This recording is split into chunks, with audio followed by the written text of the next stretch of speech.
हिंदू से मुस्लिम और वापस से हिंदू बने दो भाइयों ने इस साम्राज्य की स्थापना की और अगले 200 सालों तक किसी भी साम्राज्य में इतनी ताकत नहीं थी कि वो इस साम्राज्य को हरा सके। तो आइए आज जानते हैं इसी दिलचस्प साम्राज्य के बारे में सब कुछ।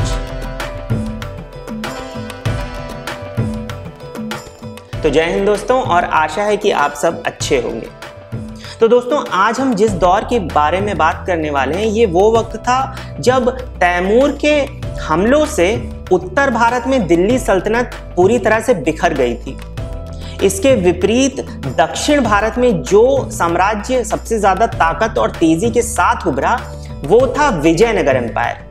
वही विजयनगर एम्पायर जिसके सबसे ज्यादा ताकतवर और महान राजा माने जाते हैं राजा कृष्णदेव राय, जिनके वक्त में तेनाली रमन हुए।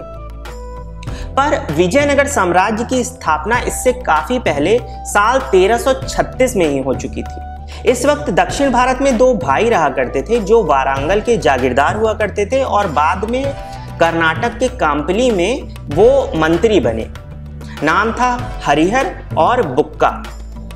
अब दिल्ली सल्तनत का मोहम्मद बिन तुगलक, जो दिल्ली सल्तनत के तीसरे वंश तुगलक वंश का सुल्तान था, जब उसने कांपली पे हमला किया तो उसने इन दोनों भाइयों को बंदी बनाया और कहते हैं कि इनका धर्म परिवर्तन करवाया और फिर इन्हें नियुक्त कर दिया कांपली में ही जो विद्रोही थे उन्हें हैंडल करने के लिए, उन्हें काबू करने के लिए। पर कुछ वक्त बाद ही इन दोनों भाइयों हरिहर और बुक्का ने सुल्तान से अलग हटकर पहले तो अपने नए धर्म, अपने नए मजहब को छोड़ा और फिर वापस हिंदू धर्म में आए अपने गुरु विद्यारण्य की मदद से। और उसके बाद उन्होंने अपना खुद का एक राज्य स्थापित किया, एक राज्य की शुरुआत की जिसकी राजधानी इन्होंने बनाई विजयनगर। और इस तरह साल 1336 में स्थापना हुई विजयनगर एम्पायर की। 10 साल में ही यानी 1346 तक पूरा होयसाला राज्य विजयनगर साम्राज्य में मिल गया। इस वक्त विजयनगर एम्पायर का सबसे बड़ा दुश्मन था मदुरई का सुल्तान। पर साल 1377 तक विजयनगर एम्पायर ने मदुरई के सुल्तान को भी पूरी तरह से खत्म कर दिया। इसके बाद दक्षिण भारत में रामेश्वरम तक विजयनगर एम्पायर फैल चुका था। अब आते हैं साल 1425 में, जब गद्दी पर बैठे देवराय II। इस वक्त पर विजयनगर एम्पायर का सबसे बड़ा दुश्मन हुआ करता था बहमनी सल्तनत, जिसकी स्थापना साल 1347 में ही हो चुकी थी। आगे चलकर जब देवराय II की मृत्यु हुई, जिन्हें कुछ लोग विजयनगर एम्पायर का सबसे महान राजा भी मानते हैं, तो राज्य में अराजकता फैल गई, गृह युद्ध शुरू हो गए और जो गवर्नर थे, जागीरदार थे अलग अलग टेरिटरीज के, उन्होंने अपने हिसाब से स्वतंत्रता से रूल करना शुरू कर दिया। मनमाने टैक्स लगाने लगे लोगों पे और जो राय का कंट्रोल था, काबू था, वो सिमट कर वेस्ट आंध्रा और कर्नाटक तक ही रह गया। अब वक्त बदला और साल 1491 में एक नई डायनेस्टी विजयनगर एम्पायर में शुरू हुई, जो थी विजयनगर एम्पायर की तीसरी डायनेस्टी, तुलुवा डायनेस्टी, और इसी में राजा बने कृष्णदेव राय। साल था 1509। साल 1509 में राजा बने कृष्णदेव राय के सामने थे 3 दुश्मन: बहमनी सुल्तनत, उड़ीसा का गजपति राज्य जिसने विजयनगर के कई हिस्सों पे कब्जा कर लिया था, और पोर्चुगीज यानी पुर्तगाली, जिनकी ताकत धीरे धीरे बढ़ रही थी। कृष्णदेव राय के राजा बनते ही विजयनगर एम्पायर पे जो हर साल हमला होता था, लूटपाट होती थी, सालाना जिहाद के नाम पे, एनुअल जिहाद के नाम पर, वो बंद हो गई। बीजापुर का सुल्तान यूसुफ आदिल शाह, जब उसने साल 1509 में विजयनगर एम्पायर पे हमला किया तो कृष्णदेव राय ने उसे बुरी तरह से हराया और आगे चलकर 1510 में ही उसकी मृत्यु हो गई। कृष्णदेव राय ने कई सालों के युद्ध के बाद साल 1512 और 13 में उड़ीसा के गजपति रूलर से कृष्णा नदी तक के विजयनगर के वो हिस्से वापस जीत लिए जिन्हें उड़ीसा ने विजयनगर से जीत लिया था कुछ वक्त पहले। हम्पी के कृष्णा टेम्पल में 1513 का कन्नड़ इंस्क्रिप्शन आज भी हमें इनकी जीत के बारे में बताता है। साल 1520 में हुई बैटल ऑफ रायचूर, जिसमें बीजापुर के सुल्तान इस्माइल आदिल शाह को कृष्णदेव राय ने बुरी तरह से हरा दिया। इसके बारे में एक दिलचस्प किस्सा है कि जब बिदर के सुल्तान महमूद शाह को इस्माइल आदिल शाह ने बंदी बना लिया तो महमूद शाह ने कृष्णदेव राय से मदद मांगी। कृष्णदेव राय ने उनकी मदद की और इस्माइल आदिल शाह को हरा दिया। कृष्णदेव राय ने बिदर, गुलबर्ग और बीजापुर को विजयनगर में मिला लिया। इस विजय के साथ जब इन्होंने महमूद शाह को रिहा करके बिदर की गद्दी पर बैठाया तो ये स्टैब्लिशर ऑफ यवन किंगडम यानी यवन स्थापनाचार्य कहलाए। आप खुद सोचिए कि इनकी सोच कितनी मॉडर्न, कितनी आधुनिक रही होगी कि इन्होंने धर्म से, मजहब से ऊपर उठकर एक सुल्तान को गद्दी पर बैठाया और दक्षिण भारत में एक बहमनी सुल्तान को गद्दी पर बैठाने वाले पहले राजा बने। दोस्तों यहाँ मैं बताता चलूँ कि मेरा ये सब बताने का मकसद ये है कि जैसा कि हम टीवी सीरियल्स या कार्टून्स में देखते हैं कि कृष्णदेव राय ऐसे राजा थे जो पूरे दिन तेनालीरामन के साथ हंसी मजाक ही किया करते थे, उससे हटकर हम इनके बारे में जो सच्चाई है वो जान सकें, हमारा जो यूथ है वो जान सके कि ये पूरे दिन चुटकुले ही नहीं सुना करते थे तेनालीरामन से, बल्कि इन्होंने बहुत सारे और भी दूसरे कार्य भी किए थे।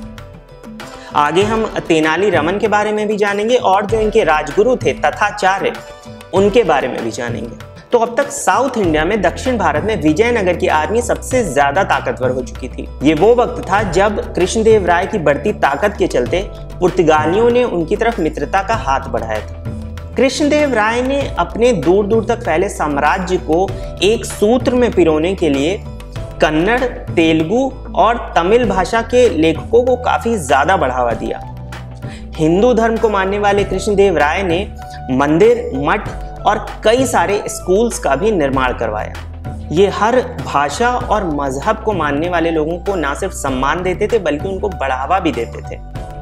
ट्रैवलर बारबोसा लिखते हैं कि इनके राज्य में हिंदुओं के अलावा मुस्लिम, क्रिश्चियन, पारसी और यहूदी और हर धर्म के लोग काफ़ी ज़्यादा फ्रीडम के साथ, आज़ादी के साथ रहते थे और अपने मजहब के हिसाब से अपना जीवन जीते थे बिना किसी रोक टोक के।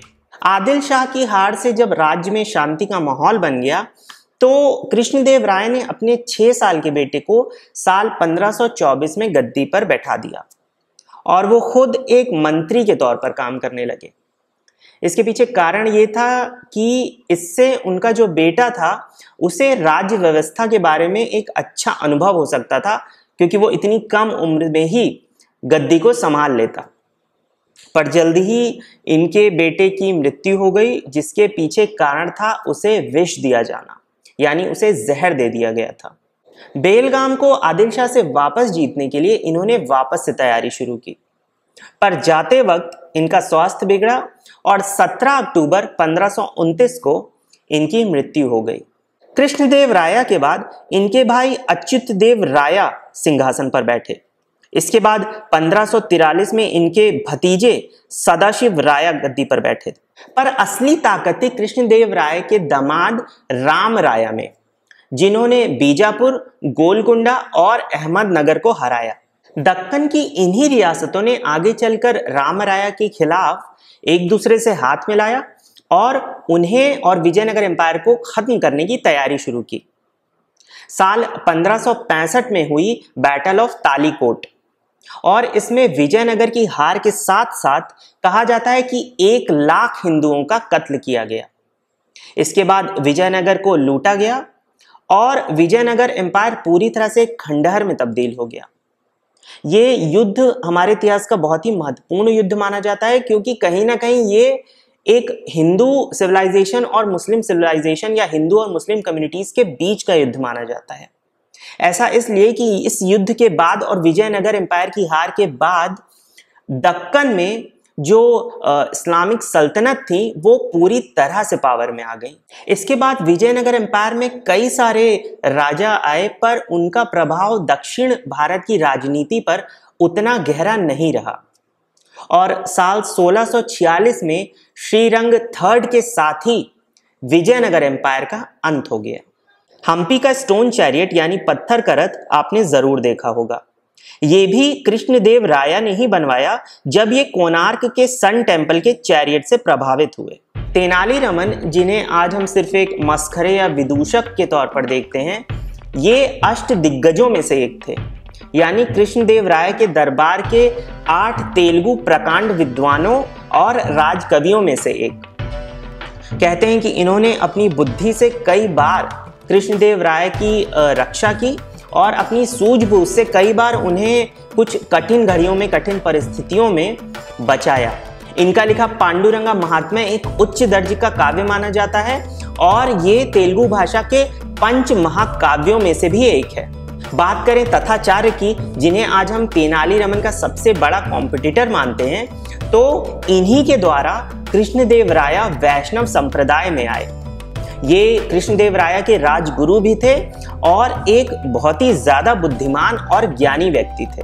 दोस्तों, बाबर ने जिस वक्त उत्तर भारत पे हमला करके पानीपत का पहला युद्ध जीता, उस वक्त दक्षिण भारत में कृष्णदेव राय अपनी ताकत के चरम पर थे।